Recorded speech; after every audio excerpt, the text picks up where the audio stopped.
Hello, and welcome to Real Mindful. This is where we speak mindfully about things that matter. Real Mindful is a twice-monthly conversation with some of the teachers, thinkers, writers, and researchers who are engaged in the mindfulness movement. You'll hear conversations about the science of mindfulness, the practice of mindfulness, and the heart of it. And we're so glad you're here. I'm Stephanie Domet.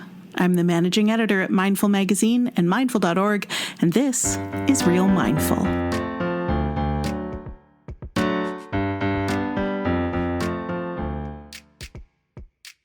"25 kids who maybe got still and silent for 10 seconds in the first 5 months of the school year, dropped into practice, eyes gently closed, bodies still."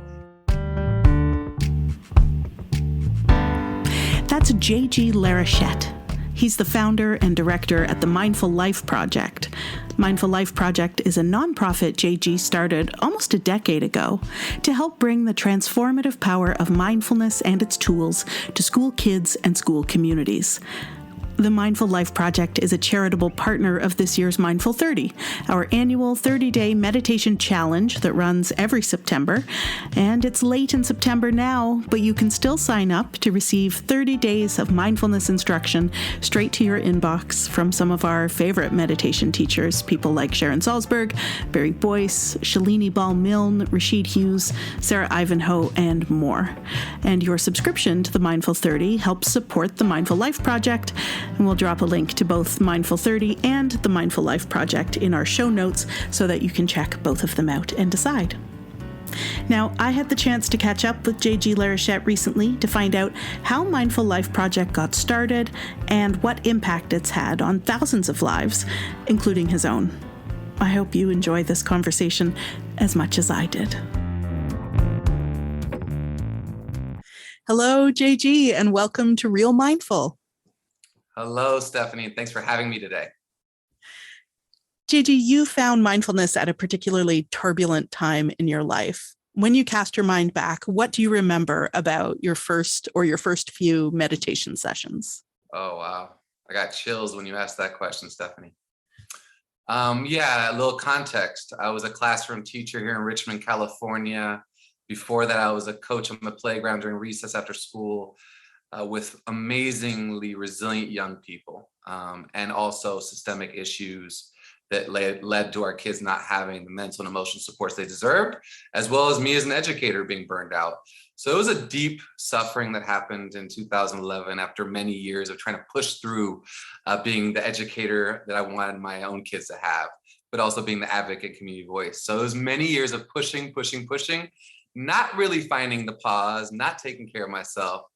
So in the fall of 2011, in the depths of my anxiety and depression, I tried so many different things, Stephanie, to try to figure out how to be healthier and how to come back to myself, right? I'd lost myself fully. So that first mindful practice, the meditation I did, two that popped to mind here at the Kaiser, which is our healthcare provider. They had a mindfulness course here in Richmond, which I was surprised by in the first place. I felt a sense of belonging, right, in my own experience, and a sense of true freedom from those thoughts and emotions that I thought I was supposed to avoid and neglect, and really a connection to my whole humanity and the welcoming, right? And then over at Spirit Rock with Jack Kornfield on a Monday night talk a couple weeks later, these are my first two mindfulness experiences, and just being like, wait a second, I think I've been avoiding myself for a long time. I think I've abandoned myself time and time again since I was a young person to fit the layers of conditioning and the narratives that were provided. So here, this is me, like I can maybe start falling in love with my true nature. And then I went to Jack and I was like, I want this to go to schools across the country, right? And so I remember this moment in time in December 2011 that I was like, wait, I think everyone deserves this practice, and everyone deserves it because it's already in us. We were born with it. Everything that happens after is where we start abandoning. And it was beyond transformative. I went from deep suffering to liberation within a few weeks in a space that I didn't expect to happen. Wow, that's incredibly powerful and a quick transition. Your head must have been spinning in some ways. I mean, I think that the thing that comes up, right, is that when I wasn't, it was already spinning. Yeah, right. Okay. I think like what happened was, that as an educator, as a human being, as someone that wanted to always be of service to others. I was 8 years old when I started seeing the injustices in schools here in Berkeley, California, or when I was in indigenous places with my family across the Americas, or beyond in inner city parts of the community I've been in, right? And so I think one of the things that happened for me was that I wanted to be of service, but I also truly felt like this human being that I am doesn't deserve the same thing I'm trying to give others, right? So that wanting to make everyone else's life more enjoyable, more empowering, I wasn't fulfilling for myself. But as an ex-athlete, I can say that sport was my first mindfulness practice growing up. Then I became this educator, and sport was still there, but it was more head kind of overwhelmed, right? And not so much connecting to the body. And stillness for me became my true sanctuary, right? So I think both pieces, right? Like the head was spinning, I wasn't sleeping, I wasn't functioning, I was trying to show up to school still without any idea of who I was anymore, just trying to be of service without anything left in my being. So, it's that deep suffering that allowed the crack to open for me to realize that what I've been looking for out externally was already internal. Right. And so then you're able to like step into this space and step into that pause and kind of tap into your own wisdom and truly, I guess, figure out how to serve the people you want to serve. 100%. I mean, it's pretty, I keep on feeling so humbled, right? We serve 14,000 kids in direct service work with our organization in schools with coaches that are mindfulness-based social emotional learning folks across the Bay Area and beyond now. And I keep on saying the real reason this worked was, first and foremost, for me, I was able to nurture an experience with my emotions, my thoughts, and my lived experience that was compassionate versus critical, that was about welcoming this inner experience as it is without thinking that because I have anxiety rising or fear rising, I'm weak or less than. And then when we translate that to young people, I brought it to my third graders only a few weeks after I took those 2 classes. I brought it to my third graders, said, boys and girls, I don't know if you want to try this out, but I really found a sense of well-being that I've been really looking for. And I was transparent with them. I told them that I was overwhelmed and that I was having anxiety and that I needed to figure things out. And they were beyond compassionate. But they're also concerned, right? They're like, wait a second, you are not the cool, fun guy that we heard in first and second grade we were supposed to have at third grade. And I said, I'm not right now because I'm not fully me. So I brought it to my third graders a couple weeks after I learned it, just to say, I'm going on this journey. Do you want to go on the journey with me? And Stephanie, that moment will forever be etched in my whole mind, body, and spirit, because 25 kids who maybe got still and silent for 10 seconds in the first 5 months of the school year dropped into practice, eyes gently closed, body still, and just I guided breath awareness and sound awareness with very little background, except that this had changed my life in 2 weeks. And that room will forever be in my heart, because every kid eyes were closed. Every kid kept on going. They were supposed to stop after 2 minutes. I rang the bell. I was like, it's time to open your eyes. Not one kid opened their eyes. It was 7 minutes later when they finally were like, looking around, and I asked, tell me what happened. Every kid said something powerful. Every kid. That was the most peaceful I felt. I was the calmest I ever felt. I felt like I was floating. I was like in the clouds. Like, I was like, wait a second. So you also resonated with this practice. For the next 5 months, they were the co-founders of the work. So in our classroom, we created the organization that now serves tens of thousands of people, but it's based off our young people's innate nature, right? What convinced you that your students would benefit from mindfulness? You have this kind of 2-week turnaround for yourself.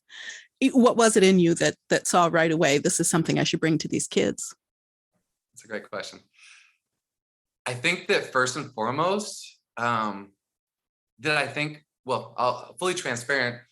I had a 3-year-old at the time and a son on the way, right? And I started really reflecting on what mindfulness had done for me in that short amount of time. Obviously, the scientific side of, letting that stress response lower, let the cortisol and adrenaline drop, all of those physiological sides. But it was like, what was it around my own experience now as a human? And it was really like I'm reconnecting with that powerful, innate, great self, authentic self that I think every kid is when they're born. Yeah. And when we have trauma and we have stress and we have systemic issues, social injustices, violence, whatever it might be, that innate, beautiful, authentic nature that we're born with gets covered up. And I'd seen that. And that's what was so hard for me was I didn't have primary trauma. I had secondary trauma. I was watching my young people and the families suffer at the injustice of society and the systemic issues we deal with on a daily basis. And that's what burned me out. So it's like, wait, they just need to keep tapping in. They already know it. Like, we're trying to send them all this curriculum, all these different things, but like, they are who they need to be, but we don't want them to abandon themselves because of the environment. So that was kind of like, I should try it out with them, see what happens. And truly, I didn't expect it to be what it ended up being. I mean, now they just graduated. So those kids now graduate high school this last summer.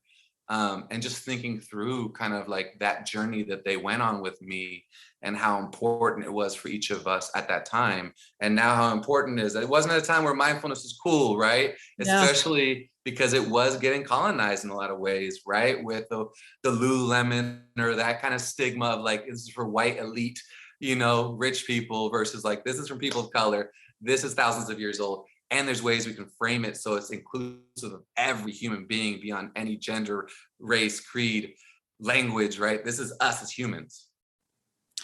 Yeah, that's so exciting. Just the intrinsicness of it and the opportunity. I mean, I often think, I look at the young people in my life and I think, like, how can I even tell you all the things that, it can take you decades to come back to yourself, right? To peel back all those layers of conditioning and received ideas and inner critic and all of that stuff. And when I look at a kid, I just think, oh, you don't have any of that on you yet.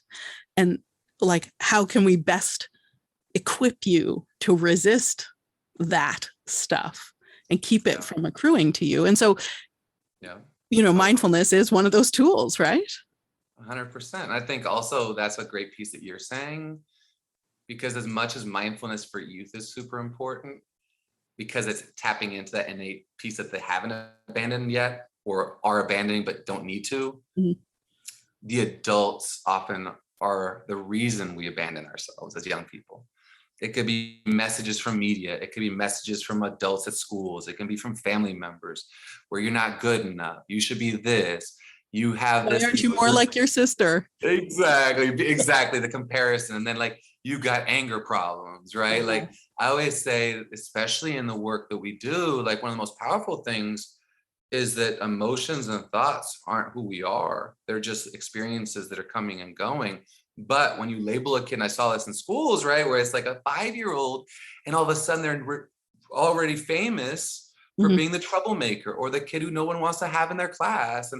And that was the piece that really harmed my experience, is watching adults with trauma or adults with stress and how reactive we can be to a little 5-year-old or 6-year-old, or mind you, a middle or high schooler, right? And those symptoms that we're reacting to are not being uncovered at the root cause. And specifically as adults, what I did in my classroom for 9 years was I built a sense of belonging that I made every kid know, not your grades, not your behaviors, none of that is going to change the way I approach this relationship. It's unconditional care. And if we build that relationship, what happens? Trust, safety, empowerment.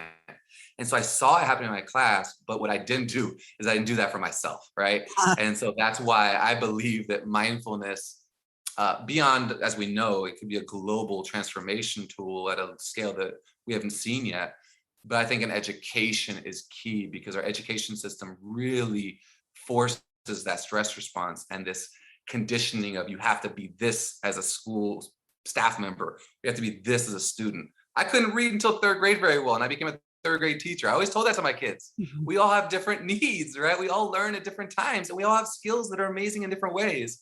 But especially in our education system right now, it's become more and more the tester, teaching a test taker, right? Not a learner, not a person who's curious about the world, not curious about themselves. So I think that the combination of the root problems we have with what we can do from a place of mindfulness, compassion, and daily practice of community, right? This is a relational practice. This isn't I think everyone keeps saying, oh, it's great for you individually. Well, no. Mindfulness is great individually only because it also makes us more healthy as a community. It's relational. So it's not an individual thing. Nothing in life is, right? So what did you see in the community of your classroom when you introduced this mindfulness to your students? What kinds of changes did you start to observe? First, it goes back to me, right? So because I had anxiety, because I had, depression symptoms, and I was in this experience of avoidance of it, my capacity to be fully present was not there for them. So for those 4 or 5 months in the fall where I was in turmoil, they were reflecting a couple things. They're reflecting me not being mentally and emotionally present. Physically, I was kind of on most days, but also reflecting that their world was also that, right? So many of, if you have shootings in the neighborhood or you have family challenges, right? There's maybe no sanctuary for ourselves to be present with who we are, refuge in that. So I think the biggest thing that happened was first, like they saw me and they saw me grounded in my identity of who I am and who I want to be. They reflected that pretty quickly. Then when we started practicing, it was like, just like this whole, I would just say pathway of just open, infinite field of possibilities, where we said, all right, what does a classroom, a school, what does education really need to look like for your needs to be met? And then mindfulness gave us all that capacity to see, like you said, unravel those layers to like say, oh, we need mindfulness in the morning. We need compassion in the afternoon. We need transitions to be mindful sits because it can be stressful from going from math to reading, or after recess when we've had troubles in the playground. We need these, but we also need ways to let out our emotions in healthy ways. And so we started practicing mindfulness. It was like, yes, that's the GPS system to live this internal experience in a skillful, loving, compassionate way. But now, how do we also release some of these traumas, sufferings, and stress? And so it was expressive arts, it was yoga and movement, it was performing arts. So we started to create these modalities because mindfulness gave us that clarity of what we wanted to create as a class, but more even bigger than that as a society. They told me at the end of the next 4 months of piloting, like, we love you as a teacher, but you got to get out of this classroom and teach mindfulness and do this programming around our community. And that's kind of what happened. These third graders gave you that mandate. Just 8 or 9 year olds. They're like, you know what? Remember that 5th grader that was at the neighboring school? They broke into our class and stole our laptops. We should have mindfulness there for them because they aren't a problem. They just have a lot of stress. They have a lot of things probably happening. And they probably didn't want to do that. So it was very, very much about ownership of like, hey, what do we do to change not just our lives in that classroom at Fortin Elementary School in room 18, but what does it mean in South Richmond? What does it mean in our neighboring streets? What does it mean for our rivals, right? Like they didn't have any reason to be like, that school should have mindfulness because their experience is like, those are rival schools. We don't want to be around them, right? More than this practice, mindfulness was owned. And I would say that's kind of the long-winded answer. A deep ownership of the practice, a deep engagement and relevance, a continuation of knowing that this is a path that they can explore on their own, at home, on the park, and also authenticity, like they were just in it. Now, how long had you been teaching at this point? Yes, I was a Playworks coach, was a nonprofit. It's based out of the Bay Area, but now a national nonprofit where we organize recess games, run the PE program because a lot of schools cut PE and the arts. So we run PE program, after school program. I did that for 2 years in Oakland and then Richmond at the school that then I saw 5 miles from where I was born and raised, the systemic problems and the systemic inequities at a level that was traumatizing and overwhelming. I saw my kids on the playground really shift with the culture of like inclusion and empowerment. I thought, well, what would you do for the classroom learning experience? Because they didn't want to go back to class. So I was like, let me be a teacher. So that was from 2004 to 2012, 8 years of teaching 3rd, 4th, and 5th grade in the community. And also trying to be an advocate, a rallier for the families and advocate to make sure our schools are equitable. So you already knew, I mean, little kids are awesome. I teach little kids too. I teach them creative writing, lots of 9-year-olds. And I mean, they're just incredible. They're dialed in. They know what time it is. They don't have so many of the hangups that my adult students have, for instance. So you already knew the kind of like power and potential of 8 and 9-year-olds. But when they were, really getting it and really saying like that school, those 5th graders who broke in, they weren't saying they need to be grounded or they need to go to detention. They were saying they need this transformative practice too. Did that kind of blow your mind that the kids 100%, 100%. I mean, first it did, but then like one of the things that we embed, and I think this is so important, that gave me the spaciousness to see that my suffering wasn't me, was the science of stress and trauma, how it affects our behaviors, how that shows up in our lives. And so they were able to see that they were all up in their amygdala. They had flipped their lids, right? Like their prefrontal cortex was not working. If they went and broke into a classroom as a 10 or 11-year-old, they said that that isn't what they really wanted to do. And so when the police found the laptop, right, and asked me, I went to the students, I said, what do you think? What should we do here? And they said right away, do not press charges, right? Like, they deserve to get the support. This is probably because adults in their lives are not well. So it blew my mind, but also didn't, because I think we talked about this, right? Our inner strength as humans is we might be wired for survival in the brain, but we're wired for love in the heart. And that's what young people show, right? That magic of being that you said. And unfortunately, we got to do better as societies, because they usually are abandoning that too soon because of all the chaos around them, right? But that was kind of the opening of like, oh, let's actually work with the kids who need the most support in schools in our Rise Up program, which was created by the students, where we pull kids out of their class for 45 minutes twice a week, teaching mindfulness, expressive arts, movement, and performing arts to engage that person in really owning it, and then being able to engage in healthy ways with the rest of their school.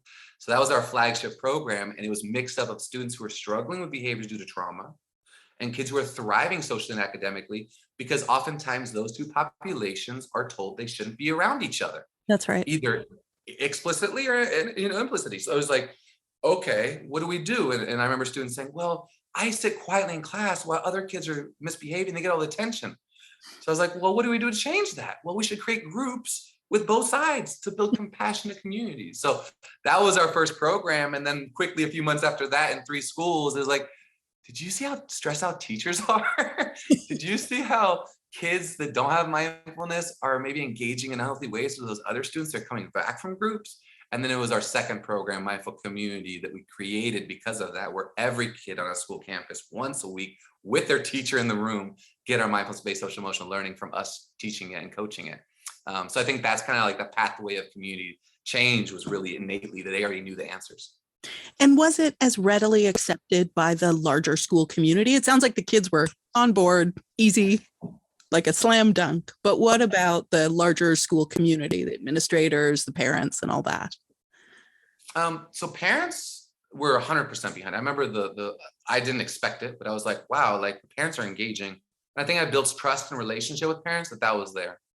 The school district's a different story. I actually, in 2012, in that May 2012 timeframe, where my students and myself decided this has to go beyond the 4 walls of this classroom, I went to the school district and said, don't pay me anything else. Keep me as a teacher's salary, and I'll be a mindfulness instructor for a few schools in our community that most need it.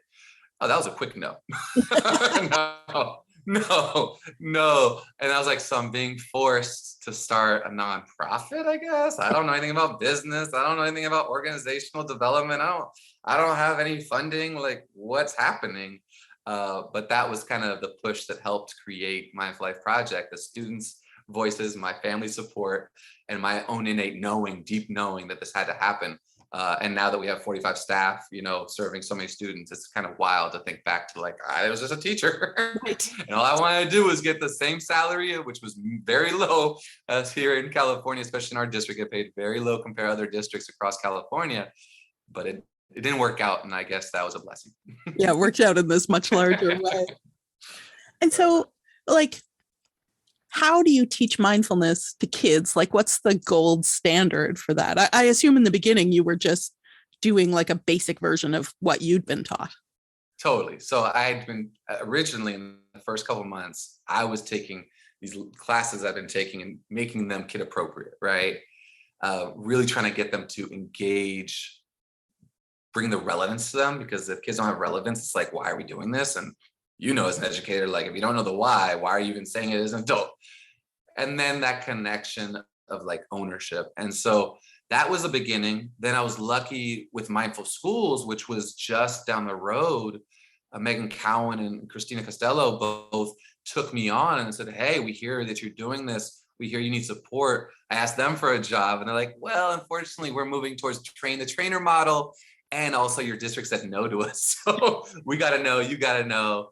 But they were able to really support me and understand, like, I can do some things, I can use some of their curriculum originally. So for the first 6 months, we were using a little Mindful Schools curriculum. We're using some of our curriculum, trying to navigate student voice.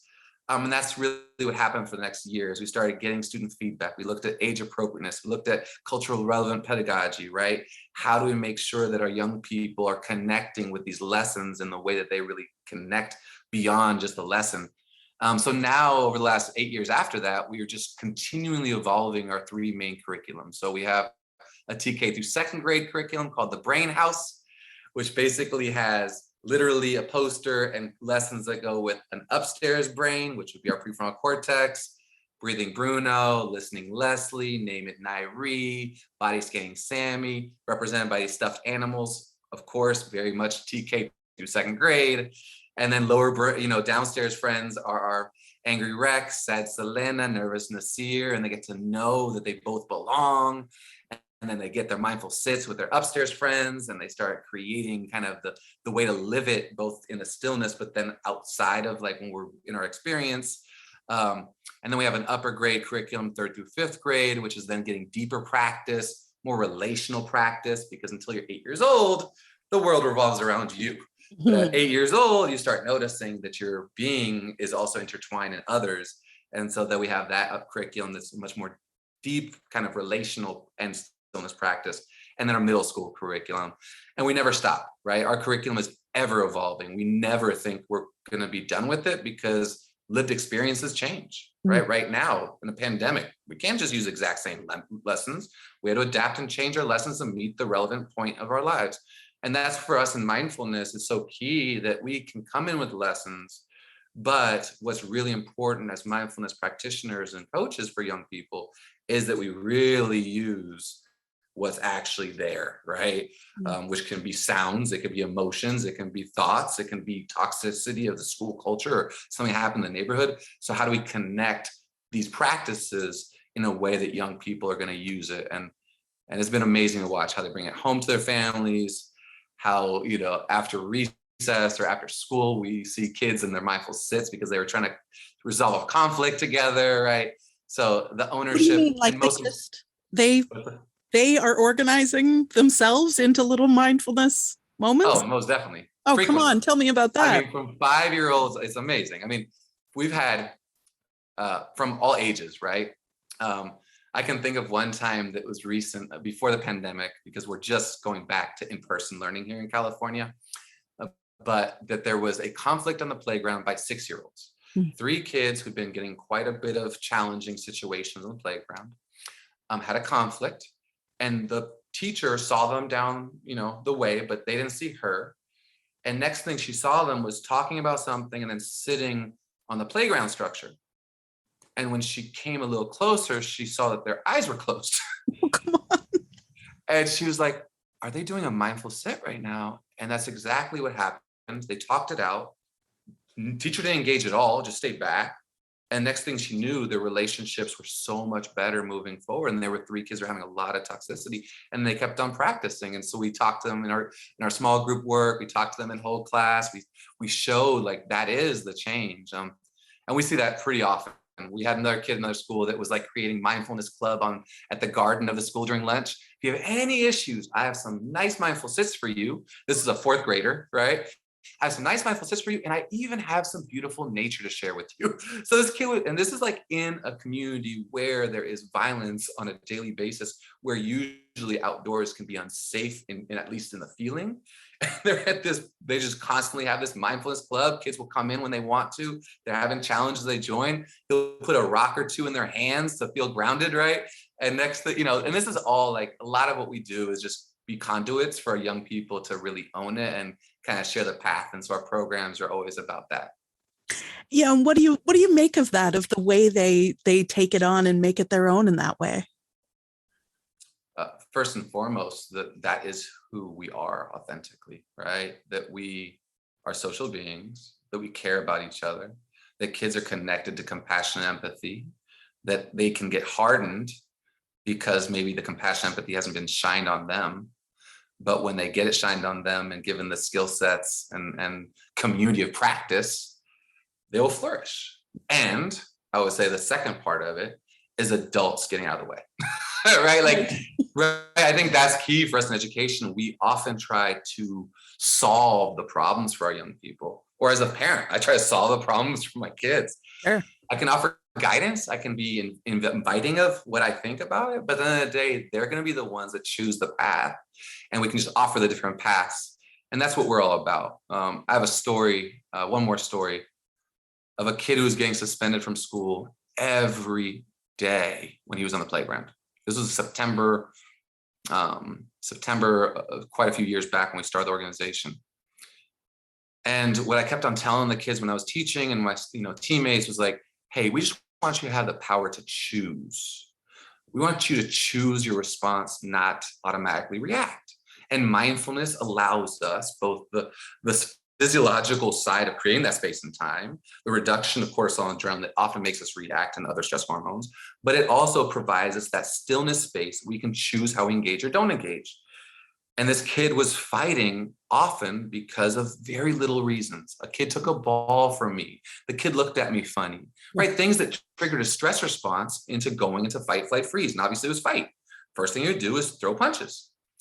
So the principal's like, I don't know what to do. Can you support? He was in our Rise Up group. It had only been a month or two that we started at that school in a small group work. And so I go out of the playground and I see him get the ball taken out of his hands from the side. If I was a referee, maybe not a foul, right? Like maybe it wasn't a foul, but he goes and he's just ready to punch the kid, clenches his fist. And so I yell his name. I say, come on over here.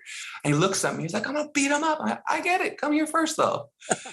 Right? And he's like looking at me because I'm smiling. And he's like, I'm about to hit this kid. Why are you smiling? So I think that triggered a curiosity, right? And he comes over and I said, what does mindfulness mean? He's like, pay attention to the present moment without judgment. All right, cool. You got definition. Now, what mindful skills have you been using? Oh, I got body, scan, breathing. I'm like, yeah. So where do you feel anger first in your body? It's like right away he goes fists. Like, awesome. So do you like to fight? Yeah, if they mess with me, I like to fight. No, but do you really like to fight? Yeah, because I got to protect myself. Do you like going home and be suspended?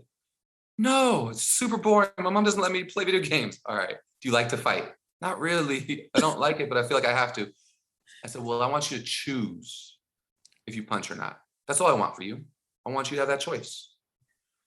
And we figured out, first thing to do is check your fists. Once they're tightening, notice the tightening. Don't need to do anything, just notice it. That is enough space to choose. I'm going to give you a secret code with your teacher. So the teacher sees you amped up in your emotions. She'll give you a little hand signal so you can check your fist and take a deep breath in, maybe name the emotion that's arising, be with the breath for a second, use sounds, whatever you need to engage. So he didn't fight for 6 to 8 weeks, which is amazing, right? Great. And then get a call saying, oh, you need to come here. He's going to be suspended. And so I run to the playground. I drive over. I have to get over about a mile away. I drive over and he looks at me with the same smile, Stephanie, that I'd given him. I said, why'd you, I realized right away, I was like, sorry, what's happening? What happened? It's like, so you're going to love this. I chose to punch.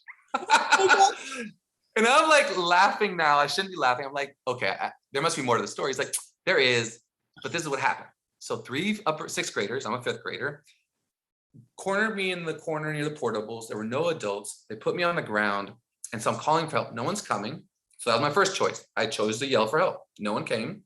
Second thing I did was yelled at them to stop. They still didn't stop. So for a third thing I did was flail my arms around to get space. And I hit some kids on those flails and I ran to the office. But they got to the office first and told the principal that I'd hit them.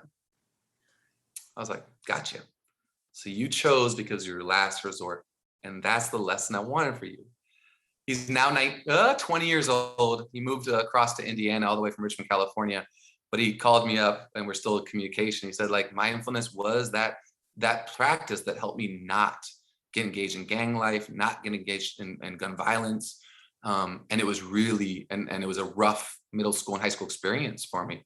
But that's that freedom of choice that he had been looking for and yearning for. And then he had kept control over his destiny, right? For you, as someone who's oriented to service, what does it mean to you to hear from that 19 or 20-year-old that message? That's the best thing, right? There's nothing better.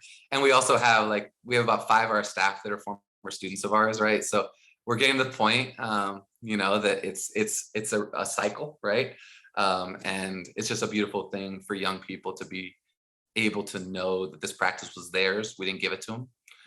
They had it. They just need to be tapped into, and now they can use it for a career or use it for life, success. So there's nothing better. I love the phone calls, the emails, the text messages I get from young people that we're a part of the journey, because they are the journey. That original 3rd grade class, you said they're graduating from high school now? They did. They just graduated. Yeah. Yeah. What can you tell me about them now?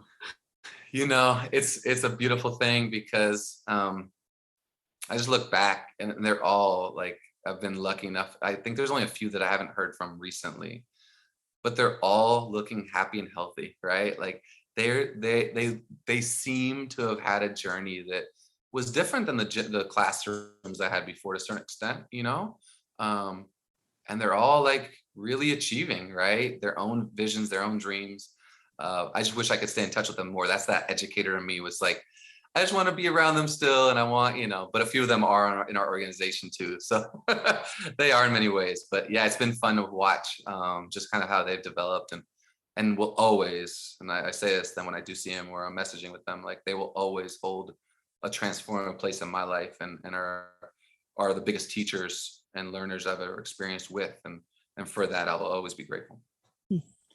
I'll ask you one last thing before I let you go. And you alluded to this earlier about, this return to in-person school. It's happening where you are, it's happening where I am. And so everywhere, lots of kids are going back into school buildings for the first time this month. And they and the people around them are likely feeling a lot of anxiety related to that. So I'm wondering, what you would offer into that space, what you want them to know. Yeah, thanks, Stephanie. Whew. Yeah, we've been on campuses for the last few weeks. Heartfulness and compassion to every single person, kid, adult. A year and a half, at least here in California, where we had virtual learning, is hard, especially for our young people who are underserved, under-resourced, and have systemic oppression and inequalities and inequities in the education system. I think we know that the foundation of a healthy individual and community is mental and emotional well-being. My hope and deep desire is that we as adults and as systems and education, that we finally put that as a priority. Nothing matters more than mental and emotional well-being and physical well-being. Anything else after that will happen. If it's academic outcomes, if it's success, whatever it is. So I wish everyone the practice. I think that, I say it like this. A lot of people are like, well, mindfulness doesn't fit everyone. I'm like, to me, that's like saying exercise doesn't fit everyone, right? Like taking a walk isn't good for everyone. Or if you can't walk, using your upper body to move. If you can't do that, using your, just everyone needs some investment in our physical well-being. And mental well-being, we know gratitude, mindfulness, compassion work, that is where we can fundamentally say exercise is to physical health as mental training, mental and emotional training is to our emotional well-being. So I think it's a time where the stress response is strong. People are overwhelmed. Emotions, I would say that's the most important. Knowing that no emotion is wrong. Knowing that no thought is wrong. And that we aren't our thoughts and our emotions. The more we observe them, see them as they are, welcome them, care for them, bring that unconditional love and care we might have some for someone else to ourselves, the healthier we'll be. And I wish that upon everyone, because I was tormented by emotions and thoughts when I thought I couldn't have them. So I wish everyone welcoming of those emotions. JG Larochette, it has been a pleasure to speak with you. Thank you so much for this. Stephanie, pleasure's all mine. Thank you for having me today. Such an honor. That is JG Larochette of the Mindful Life Project. If you're thinking about getting started with mindfulness or deepening your practice, our Mindful 30 provides a great framework for developing or deepening a practice, and you can sign up anytime in the month of September. Do some good in your own life and for the Mindful Life Project as well. Now, if you enjoyed this episode of Real Mindful, and I hope you did, perhaps you would consider leaving us a review. You can do that wherever you found this podcast, Spotify, Apple Podcasts, Google Podcasts, wherever you're listening from. And listen, we'd love to hear from you. We'd love to know what you thought of what you heard on the podcast today. You could suggest a topic or guest for a future episode. You can drop us a line at yourwords@mindful.org. And as you continue along your mindfulness journey, you might enjoy subscribing to 12-Minute Meditation. That's our weekly podcast that offers fresh, guided meditations each week to help you find your way to your practice. It turns out neuroscientific research reveals that 12 minutes of meditation a day can be enough to yield benefits like increased focus, clarity, calm, and compassion. And I don't know about you, but I could use more of all of that in my day. So you can subscribe to 12-Minute Meditation wherever fine podcasts are found. We will be back with another episode of Real Mindful in October. Until then, don't forget to choose your punches.